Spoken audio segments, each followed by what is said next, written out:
Bienvenidos al repaso de la lección de la Escuela Sabática con la Voz de la Esperanza. Hoy repasaremos la lección número 6 para el 6 de febrero del 2021. Su título: Jugar a ser Dios. Ay, Omar, yo creo que todos en la infancia hemos jugado a ser superhéroes, ¿no es cierto? Sí, la verdad que sí. Pero aquí, jugar a ser Dios. Este es un tema muy difícil y es un tema que es una parte importantísima de las profecías. En Isaías y en el libro de Daniel encontramos que un poder iba a tomar el lugar de Dios. ¡Wow! ¿Ya? Tremendo. Y vemos nosotros que el versículo de esta semana dice: He aquí, este es nuestro Dios, le hemos esperado y nos salvará. Este es Jehová a quien hemos esperado. Nos gozaremos y nos alegraremos en su salvación. Isaías 25:9. Qué hermoso, porque este grito triunfante, se podría decir, este canto alegre brotará de los labios de los santos esparcidos cuando Cristo Jesús aparezca en las nubes de los cielos. Las fervientes plegarias suplicando liberación se transformarán en himnos de alabanza en ese día glorioso, después de la aparición de muchos falsos cristos y de la obra maestra del engaño satánico en que el maligno personificará a Jesús. Los santos finalmente reconocerán con júbilo a aquel a quien han esperado pacientemente por tanto tiempo. Esta semana analizaremos el origen de dos terribles males: el orgullo y por supuesto la altivez. Los dos verdaderos pecados originales que son características del enemigo de Dios. Me refiero a Satanás. Cuenta la historia que el ex boxeador de peso pesado James "The Quick" Tillis fue un vaquero de Oklahoma que luchó en Chicago a principios de la década de 1980. Al recordar su primer día en Chicago, la ciudad de los vientos contó que se bajó del autobús con dos maletas grandes en el centro de Chicago y se detuvo frente a la torre de Sears.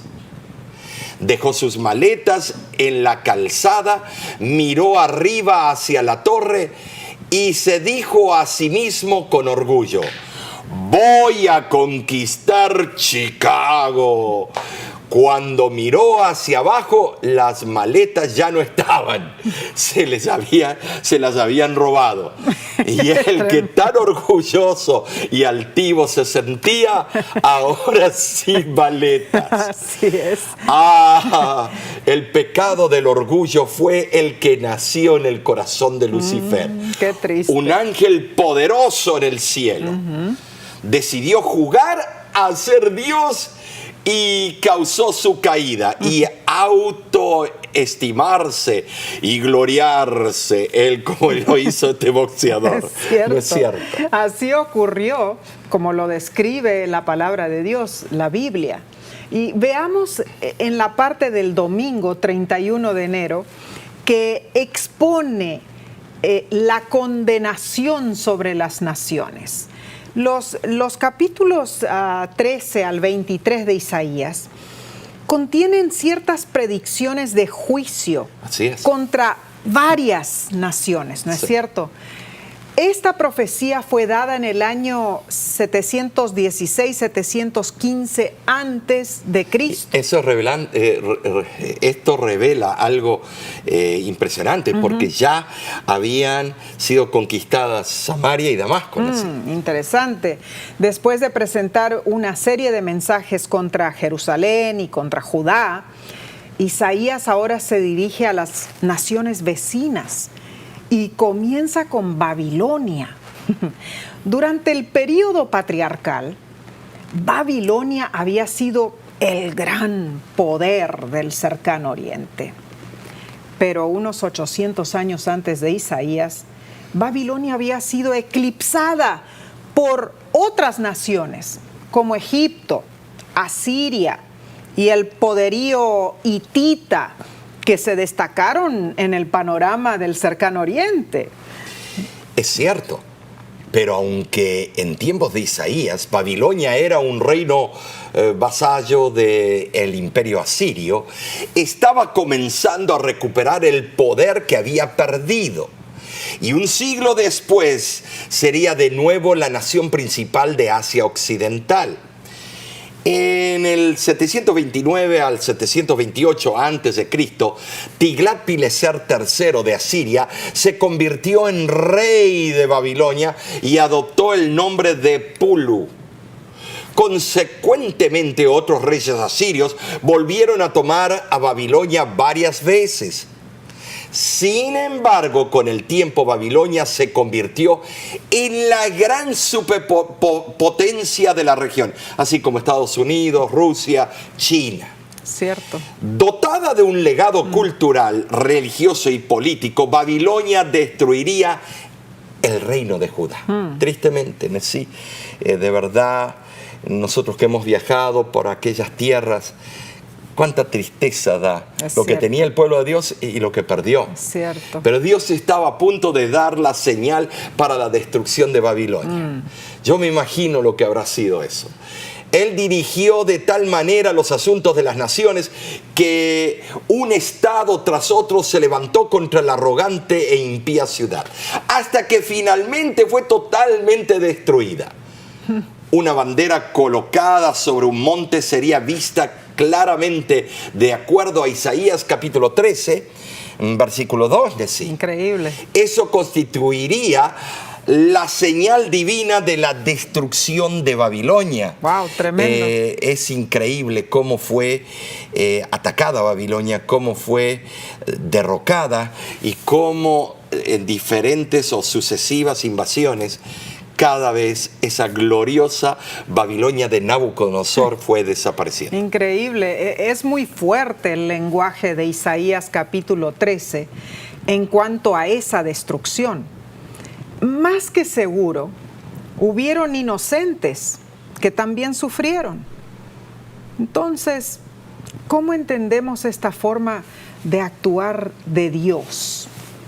¿Qué podemos nosotros aprender acerca de la ira de Dios contra el pecado y el mal? Debemos recordar que es Jesús el que pronuncia estas advertencias a través de Isaías. El mismo Jesús que perdonó, sanó, prometió y amonestó a los pecadores para que se arrepintieran. Miremoslo desde otra perspectiva, la de la cruz, donde Jesús mismo, al cargar los pecados del mundo, sufrió más que cualquier otra persona, incluso más que los inocentes que sufrieron a causa de los pecadores de esa nación. Es interesante, Messi, que los pecadores de esa nación no entendían claramente lo que el rol, la labor del Mesías iba a ser. Lo rechazaron, lo maltrataron, pero tenían pruebas tangibles. Delante de ellos tenían las pruebas. Él los sanaba, los alimentaba, ¿sí? Les daba consejería.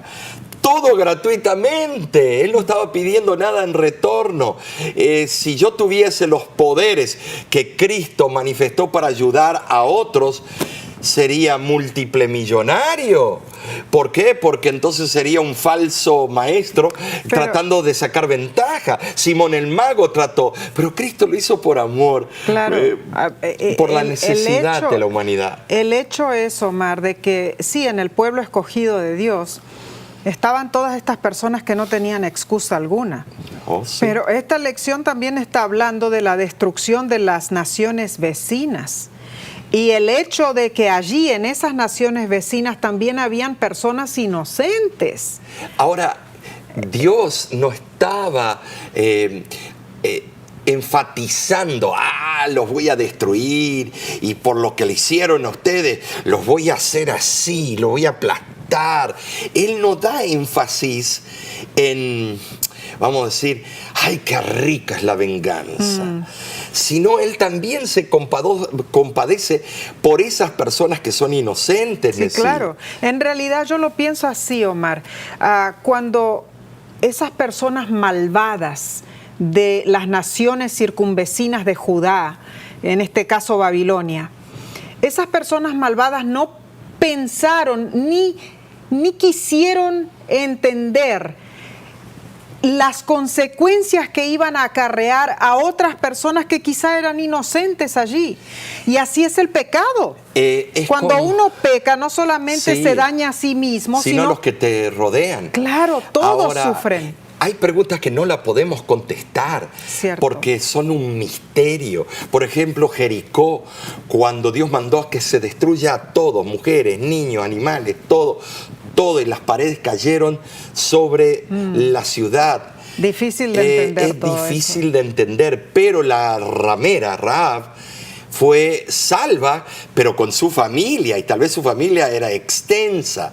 O sea que había un remanente. Nos estaba dando una prefiguración de lo que va a ser al final. Muchos son los llamados, pocos los escogidos.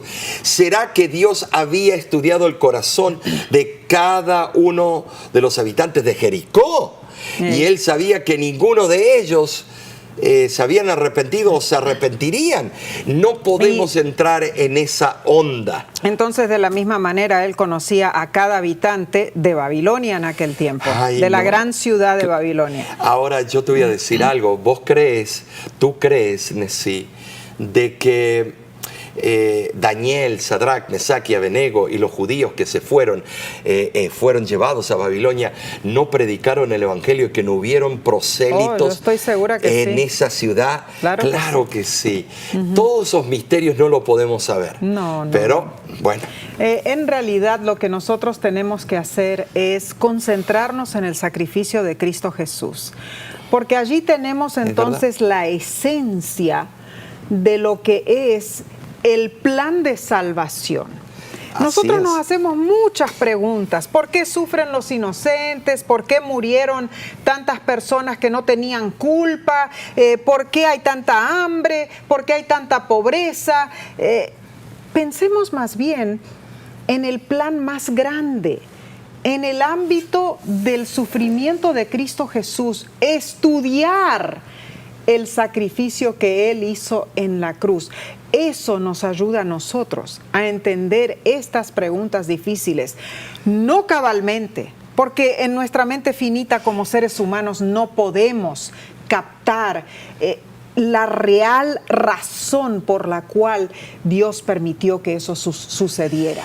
Fíjate, Nesí, una persona que visitamos en una de las ciudades más importantes de Norteamérica, esta señora vino a nosotros, una señora inocente que amaba a su esposo, que ama a sus hijos, su hogar, todo.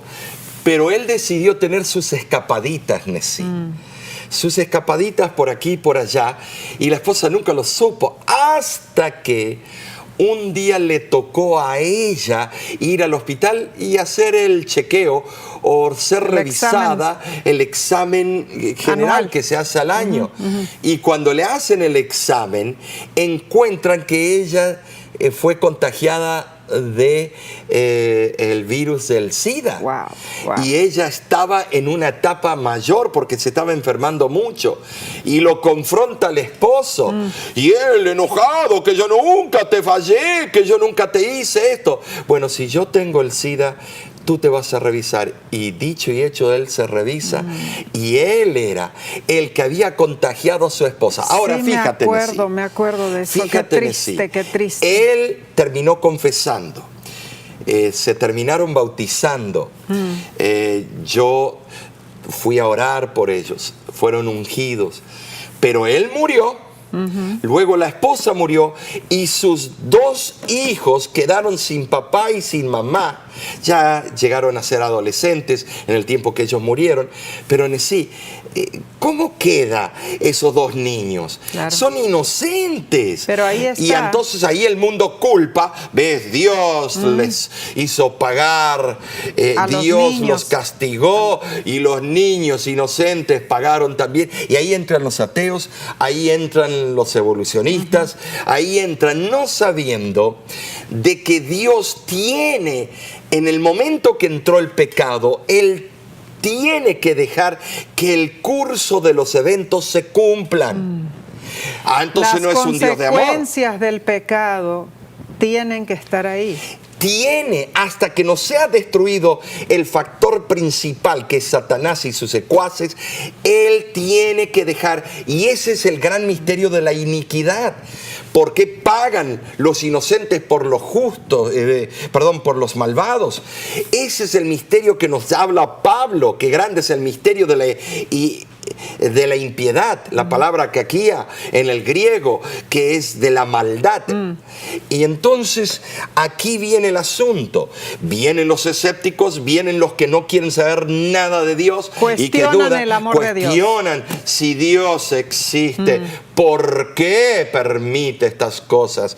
Y entonces lo que no saben, que en el misterio de la iniquidad, es que cuando empezó el factor pecado en la tierra y en el cielo por medio de Satanás y sus secuaces, en ese momento tuvo que empezar algo desconocido para el universo que no había pecado, que había que dejar que el curso de ese cortocircuito siguiera, para comprobar que ese gobierno que Lucifer decía que era utópico y era lo mejor y que podía sustituir el gobierno de Dios y sus leyes, que era mentira. Era mentira. Y entonces las consecuencias siguen. Así es. Ahora, esos inocentes que sufren por culpa de los malvados van a tener la recompensa en el día final. Así que no te preocupes, por lo menos tenemos esa seguridad. Tremenda esta lección. En realidad pasaremos al estudio del día lunes. Pero antes tomaremos una corta pausa. Volveremos enseguida. No te vayas.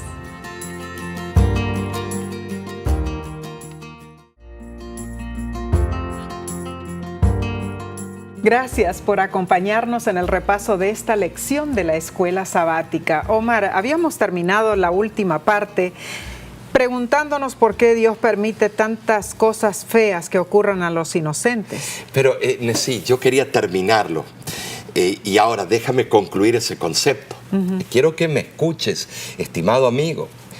Hablamos de los inocentes que están sufriendo, como este caso de los dos padres con SIDA, y entonces tuvo que perder la vida la esposa, que era inocente, y los hijos quedar huérfanos. Pues yo te estoy diciendo algo, estimado. ¿No fue inocente Cristo Jesús y tuvo que morir por ti y por mí en la cruz del Calvario? No es solamente los inocentes humanos. También están los inocentes que radican en el cielo.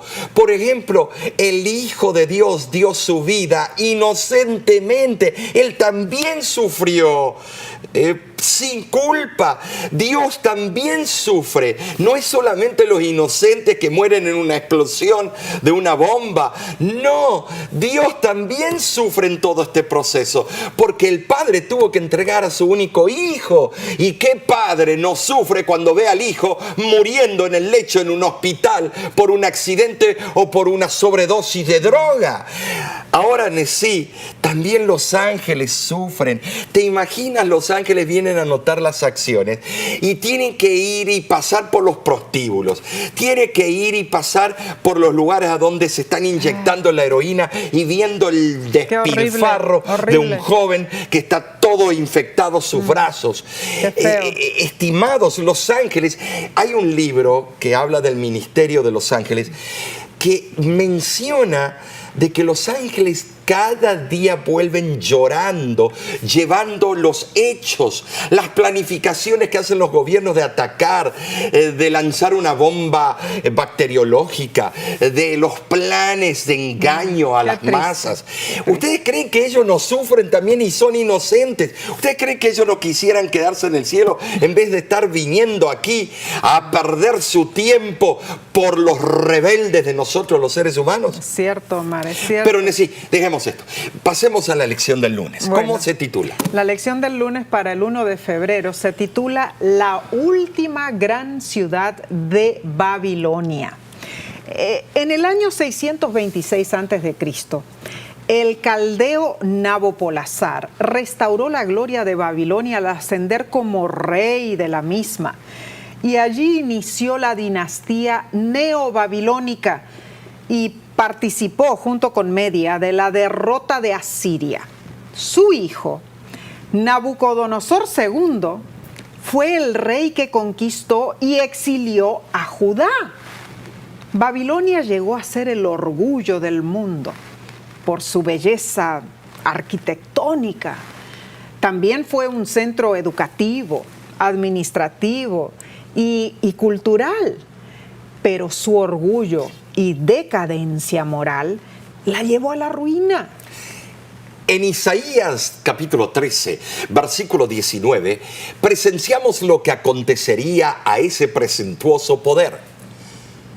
Y Babilonia, hermosura de reinos y ornamento de la grandeza de los caldeos, será como Sodoma y Gomorra, a las que trastornó Dios. El día de Jehová es la ocasión cuando concluye históricamente el tiempo de gracia de una nación o de una ciudad. Finalmente será el momento cuando se sellará eternamente el destino de todos los hombres. Mientras sea día de salvación y los hombres y las naciones están libres de ejercer esa facultad que Dios les dio para elegir entre el bien y el mal. Pero cuando llegue el día de Jehová, Es diferente. la voluntad de Dios será suprema. Así es. Pues ya no se verá limitada por el ejercicio de la voluntad humana, Nesí. Claro que no. Será el momento, el climático que esperábamos. Jeremías conoció a Babilonia en el apogeo de su poder y también predijo que su destrucción sería como la de Sodoma y Gomorra. Y tú sabes lo que fue eso. Sí, claro. Su asolamiento sería absoluto. Nunca más sería reconstruida. Y fíjate algo, Nesí. Saddam Hussein trató de hacerlo para proyectar la imagen del poderío de él, porque él quería volver a llegar a ser rey, que lo eligieran como rey, no presidente de la nación. Y él quiso reconstruir la ciudad de Babilonia de este lado del Éufrates. Tremendo. Pero cada vez que trataba, algo pasaba con las máquinas, muertes de los constructores, exactamente como Jeremías venía diciéndole así. Claro, como Isaías en realidad lo explicó claramente, También. ¿no es cierto? Babilonia iba a ser destruida. Hollada. Ahora, me imagino a alguien que vivía en Babilonia, en el apogeo de su gloria, y de repente leyese estas palabras de Isaías capítulo 13. ¡Ja! Creo que le habrían sonado ridículas, imposibles tal vez. Pero de acuerdo a Apocalipsis 18:21, la Babilonia simbólica sufrirá igual suerte al fin del mundo.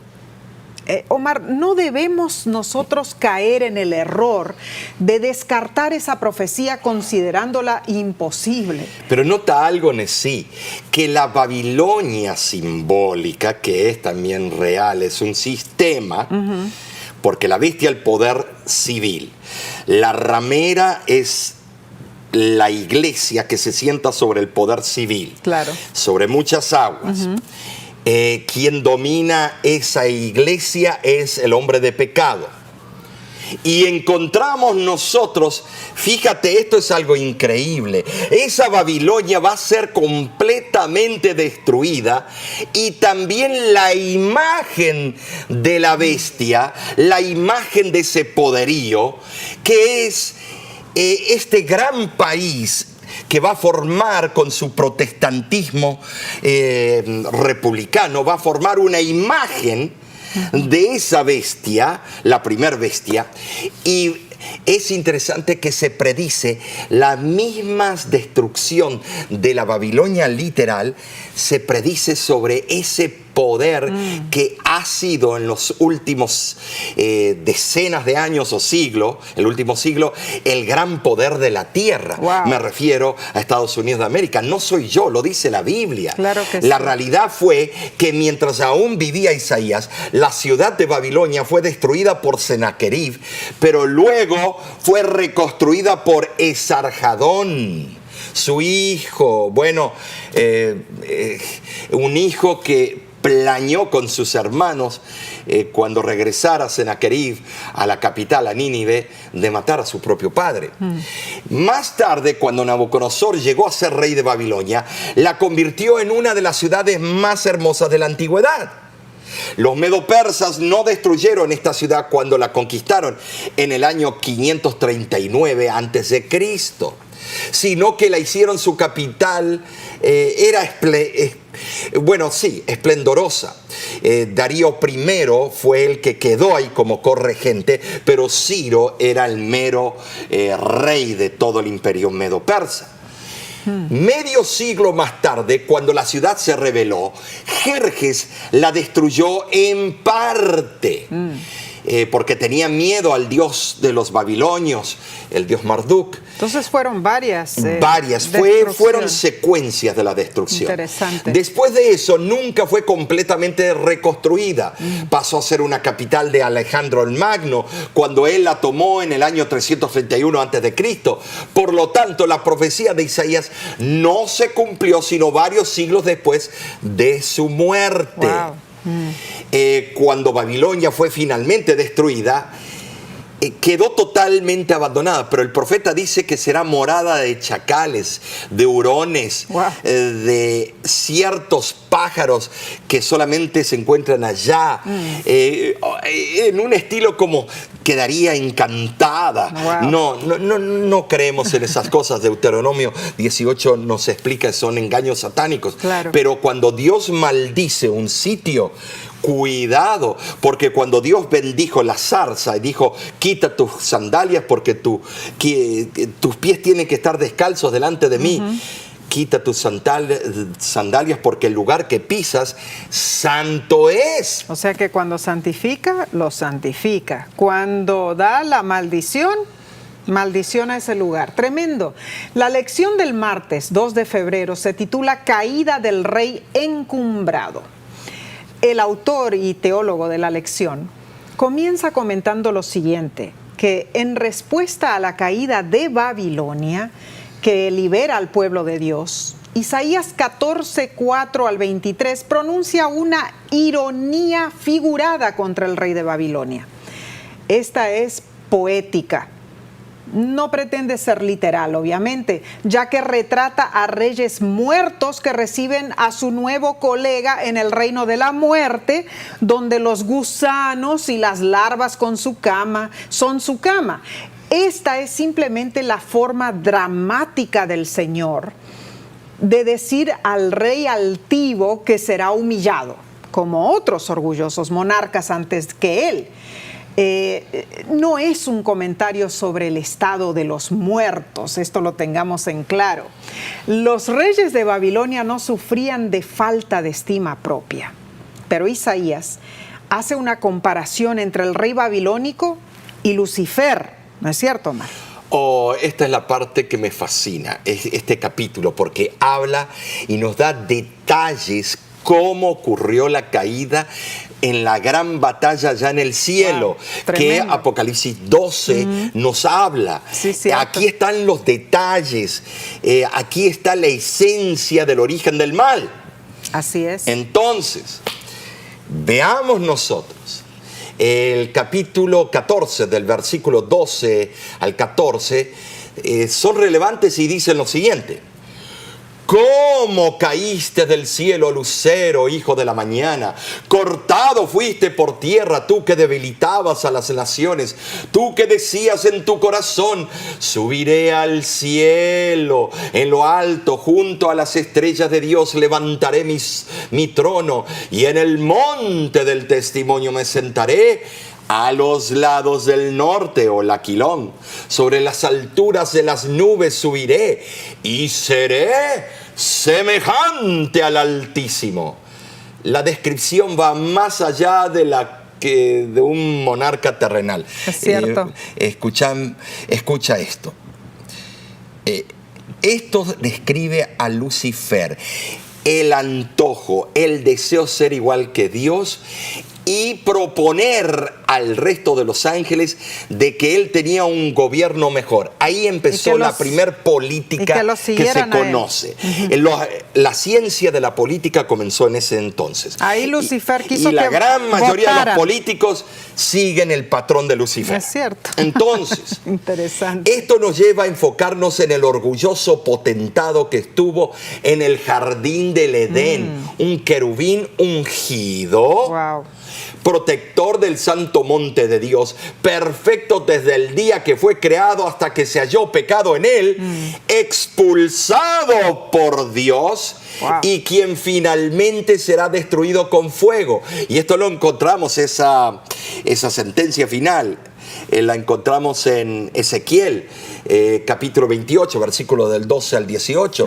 Pero sí, aquí encontramos que se compara estos reyes soberbios a la soberbia inicial, diciéndonos directamente e indirectamente que los reyes y magnates de la tierra tienen una soberbia heredada del gran soberbio y el padre de la mentira, Juan 8:44. ¿Quién es? Satanás. Satanás. Qué descripción tan nítida. Ahora, en hebreo, la frase Helel ben Shahar, el que brilla, hijo de la mañana. Cuando se aplican a Satanás estos nombres, Helel, Geosforos, Lucifer, etc., indican la excelsa posición que él una vez ocupó en el cielo junto a Cristo. Y también insinúan que todavía él es rival de Cristo. Esta descripción se aplica a Satanás antes de su caída. Pensar que después de Cristo, él era el ser más poderoso del cielo y ejercía autoridad sobre toda la hueste angelical. Ese mismo poder simbolizaba a Babilonia, que fue cortada entre las naciones. Aquí es a donde vemos la comparación entre Babilonia y Lucifer. Yo te voy a decir algo. Es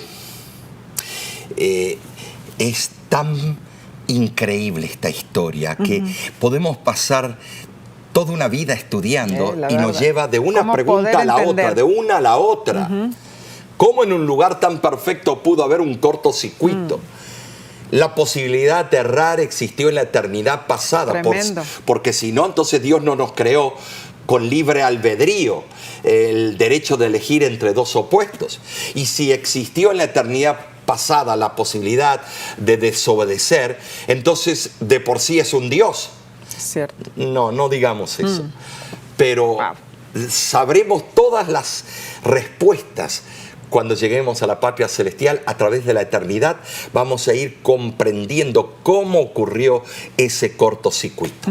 Dios en su sabiduría mezclaba eventos del pasado, como vemos aquí en Isaías, capítulo 14, con aplicación al presente y al futuro. Por ejemplo, Lucifer, al igual que Babilonia, tuvo el deseo de exaltarse a sí mismo. Cierto. ¿Por qué crees, Nesí, que Dios utilizó de allí en adelante la ciudad de Babilonia en todas las profecías del tiempo del fin? Por ejemplo, hasta el propio apóstol Pedro, refiriéndose de Roma, la capital del imperio romano, lo llama los que viven en la iglesia de Babilonia. Babilonia no existía en el tiempo de Pedro. Se estaba refiriendo a Roma. siempre para mostrar la caída de algo se menciona a Babilonia como Babilonia. Sí. Entonces, porque era un símbolo de un sistema adulterado. Lucifer aspiraba a colocar su trono en el monte de la congregación. ¿Dónde? En el norte. Pero el Señor lo arrojó del monte de Dios.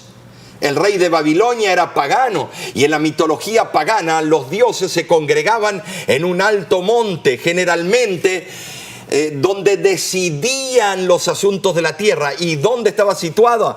En el norte. Los egipcios, los sumerios, los acadios, los hititas, grandes civilizaciones ponían al dios más poderoso sentado a los lados del aquilón. El rey de Babilonia intentaría usurpar el control de los dioses, es decir, tener la autoridad suprema sobre los asuntos terrenales. Ahora, como rey de la Babilonia simbólica, Satanás también aspiraba a imponer su voluntad en las decisiones celestiales, o sea, en sí, él quería gobernar el universo de Dios. Imagínate si lo que estamos viendo aquí en la tierra ahora se hubiera propagado en todo el universo.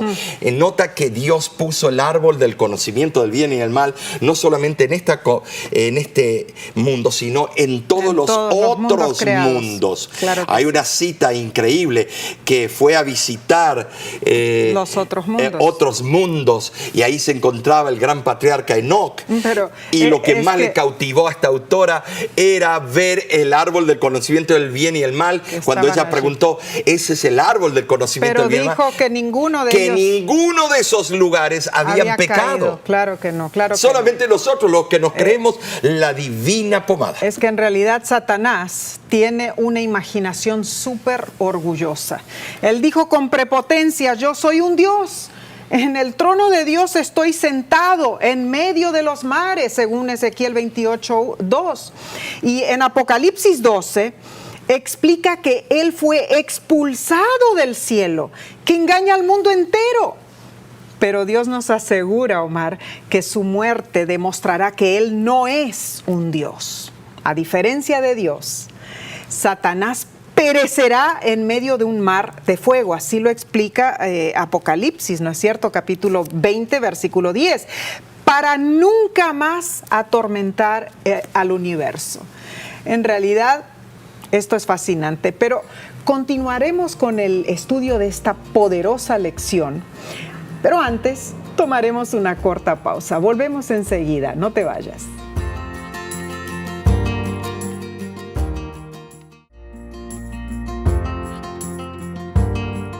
Gracias por acompañarnos. Estamos repasando la lección de la escuela sabática para el día miércoles 3 de febrero. Aquí somos dirigidos a la puerta del cielo. En Isaías 14 existe una ironía contra Satanás, el caído lucero, hijo de la mañana. Vemos que esta profecía se entremezcla con una ironía contra el rey de Babilonia. Decía, al estudiar Apocalipsis capítulo 12, versículos del 1 al 9, vemos un dragón identificado como Satanás, Así es. que intenta destruir a un niño que apenas nace. En Apocalipsis 12:5, el niño es Cristo. Podemos ver el paralelismo con el rey Herodes Nesí, quien intentó matar a Jesús cuando era niño. El dragón es Satanás, otro sinónimo, y también simboliza el poder romano representado por Herodes, porque Satanás trabaja a través de agentes humanos, Nesí, hasta el día de hoy. Cierto. Del mismo modo, Satanás era el poder que estaba detrás del rey de Babilonia, y también del príncipe de Tiro. Es cierto. Bueno, Babilonia se alude posteriormente a Roma y a un poder maligno en el libro de Apocalipsis. Primera de Pedro, capítulo 5, versículo 13, dice lo siguiente: la iglesia que está en Babilonia, elegida juntamente con vosotros, y Marcos, mi hijo, os saludan. ¿Cómo mencionaste, Omar? Sabemos de que en el tiempo de Pedro, cuando él mencionó esto, ya no existía Babilonia, ya lo dijiste. No. Pedro estaba refiriéndose a Roma con ese nombre. No hay ninguna prueba de que Pedro hubiera trabajado alguna vez en la Babilonia literal. Además, la tradición ubica a Pedro en Roma durante sus últimos años de vida y su ejecución. Esto también lo leemos en Hechos de los Apóstoles. Un tremendo libro. ¿Verdad? Todo esto es importante, ¿no es cierto? Además de importante, es relevante. Se sabe que cuando los primeros cristianos hablaban de la capital del imperio, usaban el nombre críptico Babilonia por la inmoralidad. Para evitar represalias políticas, usaban ese nombre. Al igual que la Babilonia literal, Roma y la Babilonia del Apocalipsis son poderes orgullosos y despiadados que oprimen al pueblo de Dios. Ahora fíjate en sí. Vemos nosotros claramente que en el idioma babilónico, en el arameo antiguo, el nombre es Babili, que significa puerta de los dioses o Babilú. Y cuando Jacob despertó de un sueño en el que vio una escalera que conectaba al cielo y la tierra, exclamó: no es otra cosa que casa de Dios y puerta del cielo. En Génesis 28:17, Babili o Babilú. Entonces podemos decir que la casa de Dios es la puerta del cielo. La puerta del cielo es Betel y la puerta de Dios en Babilonia eran formas opuestas para llegar al reino de los cielos. La escalera de Jacob se originó en el cielo. Dios la reveló desde lo alto. Pero Babilonia, con sus torres y con sus templos que se llamaban Sigurat, así como la Torre de Babel, fue construida desde cero por seres humanos. El gran constructor, el primero gran cazador, Nimrod.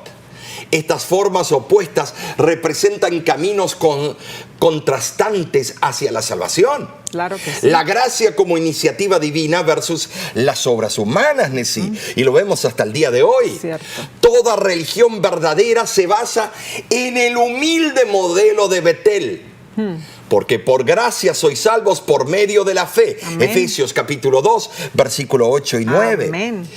Toda falsa religión, incluidos el legalismo y el humanismo secular, se basa en el orgulloso modelo de Babilonia. Y el humanismo secular es lo que estamos viendo en las políticas hoy en día, que todo vive en áreas de grises. Nadie tiene la razón, todos tienen la razón. Dos polos opuestos.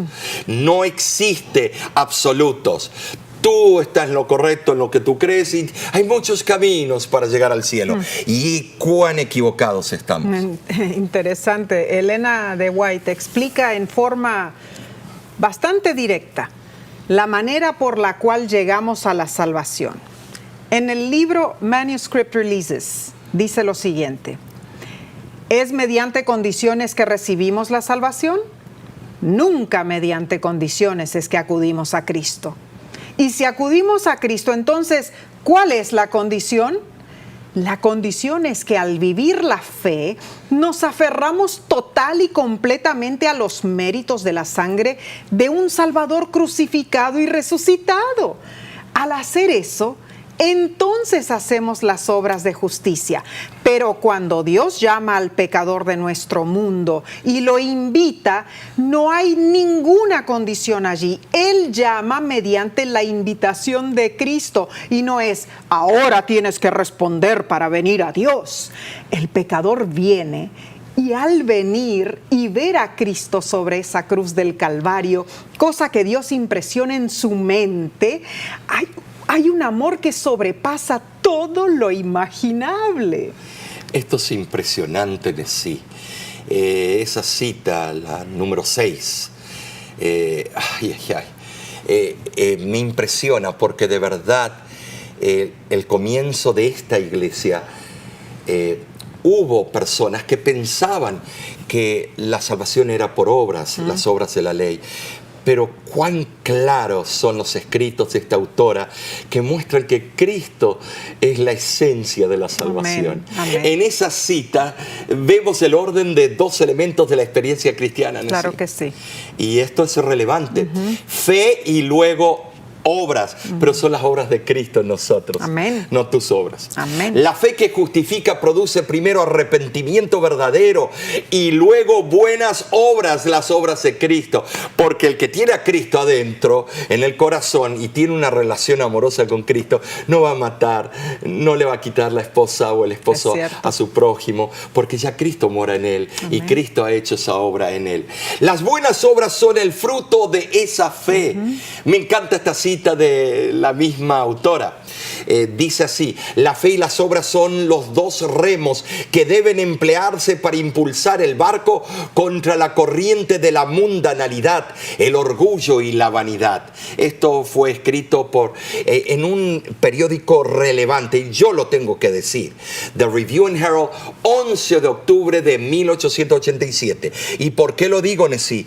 Porque en 1888 hubo un gran reavivamiento en Norteamérica, donde se presentó con fuerza el plan del mensaje del tercer ángel, que es la justificación por la fe. Claro que sí, más claro que esto, imposible. En realidad, la fe y las obras, dos remos que llevan el barco. ¿No? Tremendo. Qué hermoso. El estudio del día jueves 4 de febrero lleva como título Triunfo Final de Sión. Y tenemos que entender que los capítulos 24 al 27 del libro de Isaías describen la derrota mundial de los enemigos de Dios y la liberación de su pueblo. Amén por eso. Vemos en estos textos los funestos juicios de Dios sobre la tierra. También podemos presenciar a un remanente victorioso y gozoso. Y por último, vemos que en sus juicios Dios anticipará el establecimiento de su reino. Dios hará todo esto porque Él es santo. Amén. Él tiene derecho a hacerlo. Dio su ley para que los hombres se mantuvieran puros y el mundo incontaminado. Pero como ellos, nosotros, han rechazado esa ley, no solo se contaminaron a sí mismos, sino también contaminaron al mundo en que viven, y esa ley nos condena hasta el día de hoy. El contagio del pecado ha infectado la tierra que pisamos, el alimento que comemos, el agua que bebemos y el aire que respiramos, hermanos, amigos. Cada año que transcurre, la tierra se vuelve más corrupta. Si Dios no interviniera, llegaría el tiempo cuando la contaminación del pecado envilecería de tal modo a la raza humana que sería imposible en sí de vivir aquí. Es solamente por la providencia de Dios, porque Él está deteniendo los cuatro vientos de la destrucción. Es cierto, y esto debe quedarnos muy claro. Satanás, y no Dios, es el instigador del pecado y el responsable de la maldición que resulta del pecado. En todas partes en este mundo actúan fuerzas del mal, y por donde quiera se ve claramente la obra de Satanás. Su veneno ponzoñoso se manifiesta en las enfermedades, en la muerte, en los terremotos, las tormentas, los incendios y las inundaciones. Tristemente será al final de los tiempos, cuando por fin los hombres se darán cuenta de que al excluir de sus vidas a Jesús, aquel que es la luz de la vida, se han acarreado sobre sí mismos una noche sin fin. Ay, Omar, ya cuando sea demasiado tarde, los hombres recién allí se darán cuenta de su deslealtad y en rápida sucesión verán los terrores y calamidades. Ninguno de los impíos escapará de los efectos de las 7 postreras plagas. Claramente dice en Isaías 24:18, que el que huyere de la voz del terror caerá en el foso, y el que saliere de en medio del foso será preso en la red, porque de lo alto se abrirán ventanas y temblarán los cimientos de la tierra. El que se libre de una será atacado por otra. Así es. Y el que se escape de esta caerá en la siguiente, tarde o temprano. La ruina será segura, pues la muerte y la destrucción vendrán a todas partes. Toda la naturaleza estará trastornada. Oh. Los cielos lloverán fuego y no agua. La tierra será sacudida por la voz de Dios. El terremoto que ocurrirá cuando Cristo vuelva será sin duda el cataclismo más terrible que se haya conocido en la historia del mundo. Entonces todo el globo terráqueo será asolado. Las montañas serán sacudidas desde las bases. Las islas se saldrán de sus lugares. Y la superficie de la tierra se asemejará a las olas de un tempestuoso mar.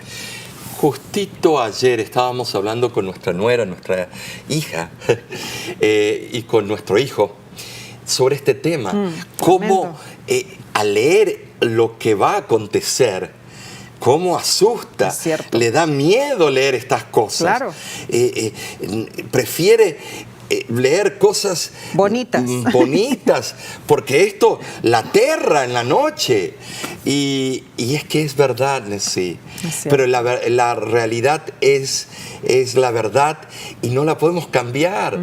Así son las cosas. Este es el fruto del pecado. Es lo que va a suceder. Satanás y sus legiones de perversos ángeles y todos los reyes de la tierra serán amontonados como presos, dice el profeta. Así es. Satanás y sus huestes permanecerán en esta tierra, la cual en su estado caótico se convierte en cárcel para ellos durante 1000 años. Pero los inicuos hombres serán encerrados en la cárcel de la tumba. Ahora, cuando termine ese periodo, Satanás será liberado de su cárcel por un corto tiempo. Los muertos impíos serán resucitados e inmediatamente harán preparativos para tomar la nueva Jerusalén. Pero esta historia de horror tiene un final feliz. Los santos triunfaremos, porque tienen a su lado al Rey de Reyes y Señor de Señores, al Dios de todo el universo, y finalmente reinarán por Él, por la eternidad, y con Él por la eternidad. Más allá del sufrimiento, del dolor y la desolación, sabemos con seguridad que Dios triunfará sobre el mal. Gloria a Dios. Ahora te hacemos estas preguntas. ¿Quieres ser parte de esa victoria final? Dios te hace la invitación en Romanos 10:9. Si confesares con tu boca que Jesús es el Señor y creyeres en tu corazón que Dios le levantó de los muertos, serás salvo. Me recuerda, recibí un mensajito de una muchacha, Perla se llama. Ella tiene 17 años de edad. Y me escribió desde Veracruz. Ella dice: hola, Dios les bendiga mucho. Hoy quiero dar mi testimonio porque estoy tan contenta y agradecida con el Señor, porque a pesar de las pruebas que pasé siendo muy joven, Él siempre estuvo conmigo. Mi autoestima y mi estabilidad emocional ha cambiado. Estoy muy agradecida con el Ministerio de la Voz de la Esperanza. Amén. Por el apoyo que ustedes dan a través de sus transmisiones en vivo, los programas de radio, de televisión, el repaso de la escuela sabática y todo lo que publican. Muchas gracias, en verdad. Aunque ustedes no lo ven porque estamos a la distancia, siempre escucharlos es de mucha bendición, porque me animan y me inspiran. Y una noticia que me llena de alegría y la quiero comunicar: este próximo sábado quiero pertenecer oficialmente al pueblo de Dios. Me voy a bautizar. ¡Qué precioso! Hoy es el tiempo que hagas tu decisión. Amén. De nuestra parte, te invitamos para la semana que viene a estudiar la próxima lección, la derrota de los asirios. Estaremos esperándote por este mismo medio. Que Dios te bendiga.